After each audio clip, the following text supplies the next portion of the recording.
যেই কোনো মুহূর্তে হামলা করে তছনছ করে দিবে, মক্কাকে ধ্বংস করে দিবে, তোমরা কি বিশ্বাস করবে? মক্কার লোকেরা বলল, অবশ্যই বিশ্বাস করব, কারণ মা জাররাবনাকা কাযিবান কত্তু, আপনাকে আমরা কখনো মিথ্যাবাদী হিসেবে পাই নাই, আপনাকে মিথ্যা বলতে শুনি নাই, মিথ্যা শোনার অভিজ্ঞতা আপনার থেকে আমাদের নাই। এবারে রাসূল সাল্লাল্লাহু আলাইহি সাল্লাম কি বললেন শুনুন। রাসূল সাল্লাল্লাহু আলাইহি সাল্লাম বললেন, ওহে ইয়া আইয়ুহান নাস, এইখানে শুধু মক্কাবাসীদেরকে নয়, গোটা বিশ্ববাসীকে বলছেন, ইয়া আইয়ুহান নাস কুলু লা ইলাহা ইল্লাল্লাহ তুফলিহুন।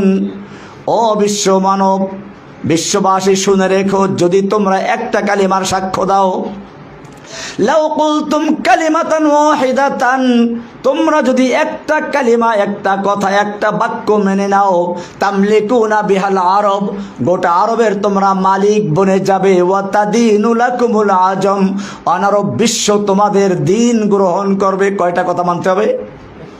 একটা কথা, একটা। আবু জাহেল তো খুশি, একটা কথা মেনে নিলে গোটা আরব দেশ আমাদের দখলে চলে আসবে, অন্য বিশ্ব আমাদের নেতৃত্ব মেনে নিবে। আরে মোহাম্মদ তাড়াতাড়ি বলো, একটা কথা 10টা মানবো, বলো কি কথা সে। এবারে দেখুন কি হচ্ছে। আল্লাহর নবী যেই ঘোষণা করে, ইয়া আইয়ুহান নাস কুলু লা ইলাহা ইল্লাল্লাহ, ও আরব বিশ্ব, ও গোটা বিশ্ববাসী শুনে রেখো, সেই একটা কথা আর কিছু নয়, সে কথা হচ্ছে লা ইলাহা ইল্লাল্লাহ বলো। সঙ্গে সঙ্গে আবু লাহাব খেপে গেল, নবীর আপন চাচা।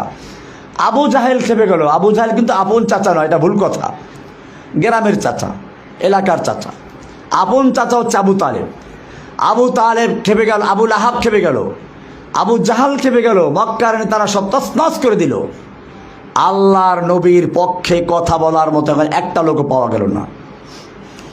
আল্লাহ সান্ত্বনা দিলেন, তাব্বাত ইয়াদা আবি লাহাবিন ওয়া তাব্বা মা আগনা আনহু মালুহু ওয়া মা কাসাব সায়াসলা নারান যাতা লাহাব وامرأته حمالة الحطب في جيدها حبل من مسد।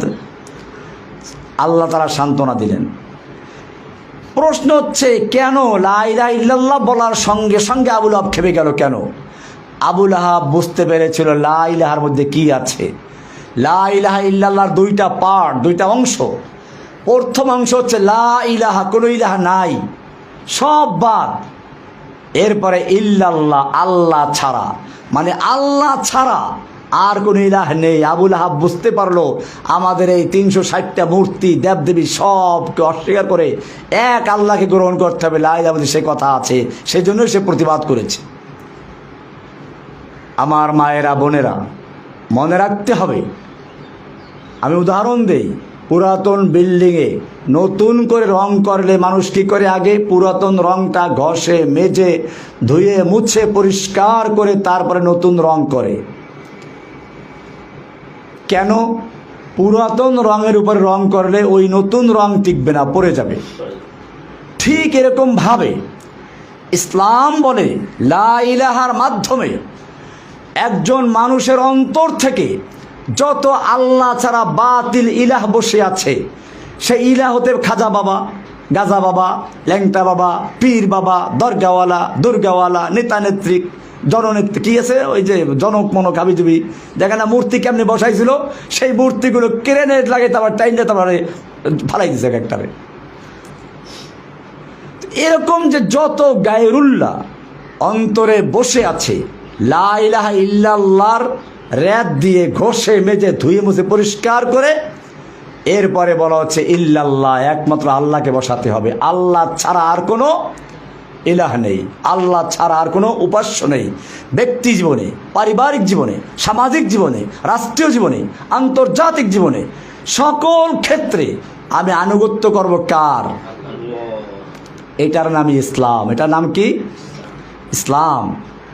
ইসলাম মানে আপনারা মিজান পড়েছেন, সেখানে লেখা আছে মন সাহেবের ভিতরে, আল ইসলাম ও গর্দান নেহাদান বাতাত। ইসলাম মানে হচ্ছে আত্মসমর্পণ করা। কার কাছে? ব্যক্তি জীবনে, পারিবারিক জীবনে, সামাজিক জীবনে, রাষ্ট্রীয় জীবনে, আন্তর্জাতিক জীবনে, সকল ক্ষেত্রে এক আল্লাহর বিধানের কাছে আত্মসমর্পণ করার নাম হচ্ছে কি? ইসলাম। আর এইরকম আত্মসমর্পণ যে করে তার নাম হচ্ছে মুসলিম। এটাই আমাদের পরিচয়, আমাদের মূল পরিচয় এটাই। কোরআন বলেছে হুয়া সাম্মাকুমুল মুসলিমিন মিল্লাতা আবিকুম ইব্রাহিম। এই মিল্লাত তোমাদের পিতা ইব্রাহিমের জাতির পিতাকে, ইব্রাহিম না অন্য কেউ? মিল্লাতা আবিকুম ইব্রাহিম হুয়া সাম্মাকুমুল মুসলিমিন, তিনি তোমাদের নামকরণ করেছেন মুসলিমিন করে। এই ইসলামের মূল ভিত্তি হচ্ছে তাওহীদ, লা ইলাহা ইল্লাল্লাহ। এবারে সেই আল্লাহর হুকুম মানব কি মন গড়া তরিকায়? মা বোনদের ভালো করে বুঝবেন। ধরুন জোহরের ফরজ নামাজ কয় রাকাত? 4 রাকাত। আসরের ফরজ কয় রাকাত? 4 রাকাত। এশার ফরজ কয় রাকাত? মাঝখানে মাগরিবের নামাজ হলো 3 রাকাত।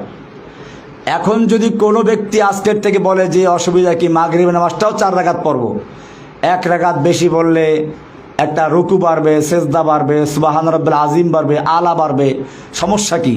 আমি তো ভালো কাজই করছি, অসুবিধা কি? নামাজ হবে? হবে না। কেন হবে না?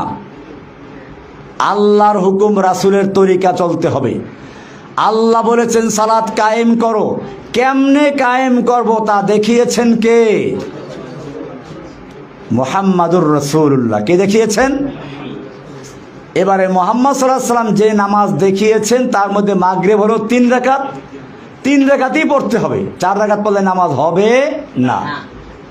আপনি কোরবানির ঈদের দিন চিন্তা করেন সবাই গরু খায়, আমি এই 3 দিন রোজা রাখবো, রোজা হবে?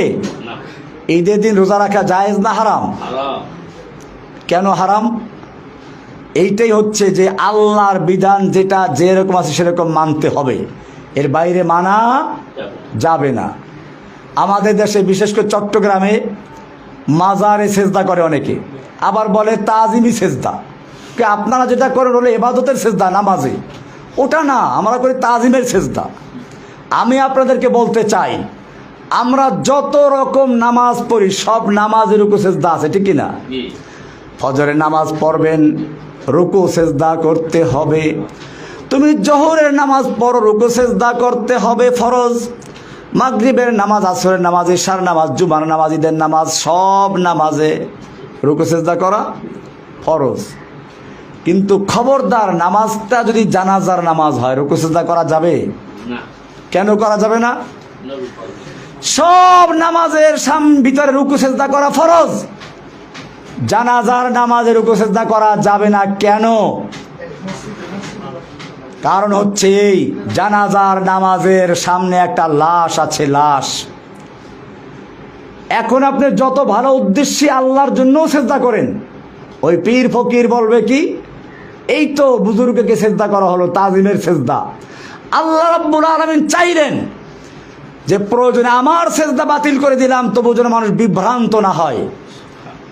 লাশটা যখন আপনার সামনে ছিল, মাত্র 3 ফুট দূরে, জানাজা করার সময়, তখন সবচেয়ে ভালো সময় ছিল সেজদা করার বুজুর্গকে, তখন সেজদা করতে পারলেন না। লাশটা যখন মাটির ভিতরে চলে গেল, তখন কোন বিবেক সেজদা করার জন্য পারমিশন দিল? মাটির ভিতরে চলে গেল, বাস আসলো, হোগলা আসলো, তারপর সেজদা করতেছে। সুতরাং বোঝা গেল কবরে সেজদা করা জায়েজ না হারাম? কোনো প্রকার সেজদা জায়েজ নেই।